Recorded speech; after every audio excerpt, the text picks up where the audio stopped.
Día 5 de abril. San Vicente Ferrer, predicador, del año 1419. Nació en 1350 en Valencia, España. Sus padres le inculcaron desde muy pequeño una fervorosa devoción hacia Jesucristo y hacia la Virgen María, y un gran amor por los pobres. Le encargaron repartir las cuantiosas limosnas que la familia acostumbraba dar. Así lo fueron haciendo amar el dar a ayudar a los necesitados.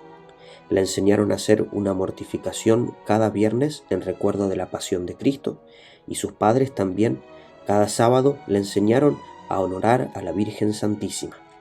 Estas costumbres las ejercitó él durante toda su vida. Se hizo religioso en la comunidad de los padres dominicos, y por su inteligencia, a los 21 años, ya era profesor de filosofía en la universidad. Pero sufrió grandes tentaciones. Durante su juventud el demonio lo asaltó con violentas tentaciones, y además, como era extraordinariamente bien parecido, varias mujeres de dudosa conducta se enamoraron de él, y como no les hizo caso a sus zalamerías, le inventaron terribles calumnias contra su buena fama. Todo esto lo fue haciendo fuerte para soportar las pruebas que le iban a llegar después. Siendo un simple diácono, lo mandaron a predicar a Barcelona. La ciudad estaba pasando por un periodo de hambre y los barcos portadores no llegaban. Entonces, Vicente, en un sermón, anunció una tarde que esa misma noche llegarían los barcos con los alimentos tan deseados. Al volver a su convento, el superior lo regañó por dedicarse a hacer profecías de cosas que él no podía estar seguro de que iban a suceder. Pero esa noche llegaron los barcos, y al día siguiente el pueblo se dirigió hacia el convento a aclamar a Vicente, el predicador. Los superiores entonces tuvieron que trasladarlo a otra ciudad para evitar desórdenes. Vicente estaba muy angustiado porque la Iglesia Católica estaba dividida entre dos papas y había mucha desunión. De tanto afán se enfermó y estuvo a punto de morir. Pero una noche se le apareció nuestro Señor Jesucristo, acompañado de San Francisco y de Santo Domingo de Guzmán, y le dio la orden de dedicarse a predicar por ciudades, pueblos, campos y países. Vicente entonces recuperó inmediatamente la salud. En adelante, por 30 años, Vicente recorre el norte de España y el sur de Francia, el norte de Italia y el país de Suiza, predicando incansablemente con enormes frutos espirituales. Los primeros convertidos fueron judíos y moros. Dicen que convirtió más de 10.000 judíos y otros tantos musulmanes y moros en España. Y esto es admirable, porque no hay gente más difícil de convertirse al catolicismo que unos judíos o musulmanes. Su modo de predicar, las multitudes se apiñaban para escucharlo donde quiera que él llegaba. Tenía que predicar en campos abiertos porque la gente no cabía en los templos. Su voz sonora, poderosa, llena de agradables matices y modulaciones, y su pronunciación sumamente cuidadosa permitían oírlo y entenderlo a más de una cuadra de distancia. Sus sermones duraban casi siempre más de 2 horas.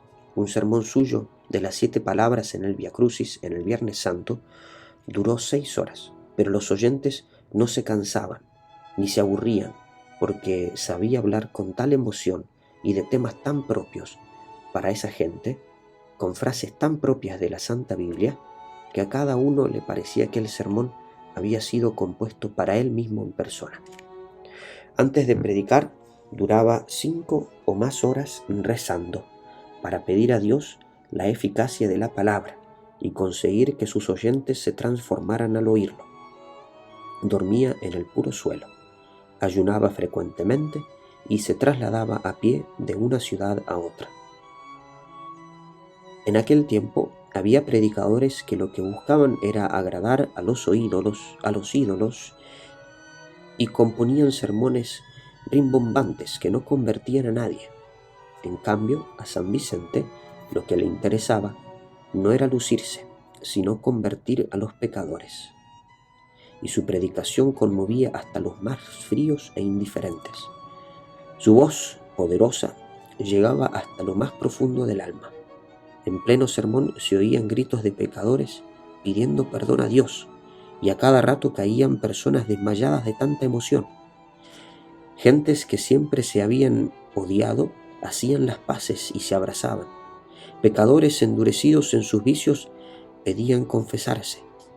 El santo tenía que llevar consigo una gran cantidad de sacerdotes para que confesaran a los penitentes arrepentidos durante sus sermones. Hasta 15.000 personas se reunían en los campos abiertos para oírlo. Después de sus predicaciones, lo seguían dos grandes procesiones, una de hombres convertidos rezando y llorando alrededor de la imagen de Cristo crucificado, y otra de mujeres alabando a Dios alrededor de una imagen de la Virgen Santísima. Estos dos grupos lo acompañaban hasta el próximo pueblo a donde el santo iba a predicar, y allí le ayudaban a organizar aquella misión y con su buen ejemplo conmovían a los demás.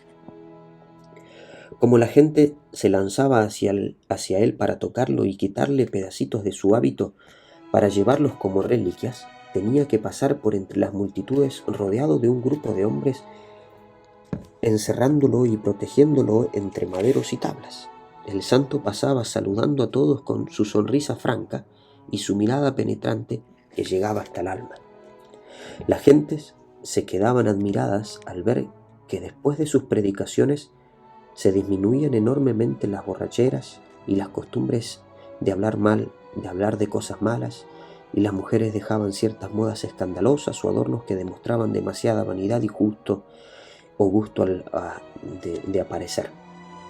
Y hay un dato curioso: siendo tan fuerte su modo de predicar y atacando tan duramente el pecado y el vicio, sin embargo, la muchedumbre lo escuchaba con gusto, porque notaban el gran provecho que obtenían al oírle sus sermones. Vicente fustigaba sin miedo a las malas costumbres, que son la causa de tantos males. Invitaba incesantemente a recibir los santos sacramentos de la confesión y de la comunión. Hablaba de la sublimidad de la Santa Misa, insistía en la grave obligación de cumplir el mandamiento de santificar las fiestas, es decir, de ir a misa todos los domingos. Insistía en la gravedad del pecado, en la fealdad del mismo, en la proximidad de la muerte, en la severidad del juicio de Dios y del cielo, y del infierno que nos espera. Y lo hacía con tanta emoción que frecuentemente tenía que suspender por varios minutos su sermón, porque el griterío del pueblo pidiendo perdón a Dios era inmenso. Pero el tema que más insistía este santo predicador era el juicio de Dios que espera a todo pecador. La gente lo llamaba el ángel del Apocalipsis, porque continuamente recordaba a las gentes a lo que el libro del Apocalipsis enseña acerca del juicio final que nos espera a todos. Él repetía sin cansarse aquel aviso de Jesús: «He aquí que vengo y traigo conmigo mi salario, y le daré a cada uno según hayan sido sus obras». Hasta los más espectadores y alejados de la religión se conmovían al oírlo anunciar el juicio final que nos espera, donde los que han hecho el bien irán a la gloria eterna y los que se dedicaron a hacer el mal irán a la eterna condenación. Los milagros acompañaron a San Vicente en toda su predicación, y uno de ellos era el hacerse entender en otros idiomas, siendo que él solamente hablaba el español y el latín, y sucedió frecuentemente que las gentes de otros países le entendían perfectamente, como si les estuviera hablando en su propio idioma. Era como la repetición del milagro que sucedió en Jerusalén el día de Pentecostés, cuando al llegar el Espíritu Santo en formas de lengua de fuego, las gentes de 18 países escuchaban a los apóstoles cada uno en su propio idioma, siendo que ellos solamente les hablaban en el idioma de Israel. San Vicente se mantuvo humilde a pesar de la enorme fama y de la gran popularidad que le acompañaba, y de las muchas alabanzas que le daban en todas partes. Decía que su vida no había sido sino una cadena interminable de pecados. Repetía así: Mi cuerpo y mi alma no son sino una pura llaga de pecados. Todo en mí tiene la fetidez de mis culpas. Así son los santos, grandes ante la gente de la tierra, pero se sienten muy pequeños ante la presencia de Dios, y todo lo sabe. Los últimos años, ya lleno de enfermedades, lo tenía que ayudar a subir el sitio donde iba a predicar, pero apenas empezaba la predicación se transformaba. Se le olvidaban sus enfermedades y predicaba con el fervor y la emoción de sus primeros años. Era como un milagro. Durante el sermón no parecía viejo ni enfermo, sino lleno de juventud y entusiasmo. Y su entusiasmo era contagioso. Murió en plena actividad misionera, un miércoles de ceniza, el 5 de abril del año 1419.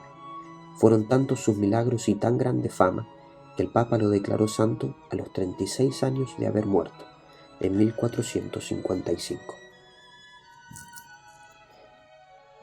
Cuenta la historia que el santo regalaba a las señoras que peleaban mucho con sus maridos un frasquito de agua bendita y les recomendaba así: cuando su esposo empiece a pelear y a insultarla, échese un poco de este agua bendita a la boca y no la trague hasta que él deje de hablar y de ofenderla. Y esta famosa agua de San Fray Vicente producía efectos maravillosos porque, como la señora no le podía contestar al marido, no había peleas. Ojalá en muchos de nuestros hogares se volviera a esta bella costumbre de callar mientras el otro ofende, porque lo que produce la pelea no es la palabra ofensiva que se oye, sino la palabra ofensiva que se responde.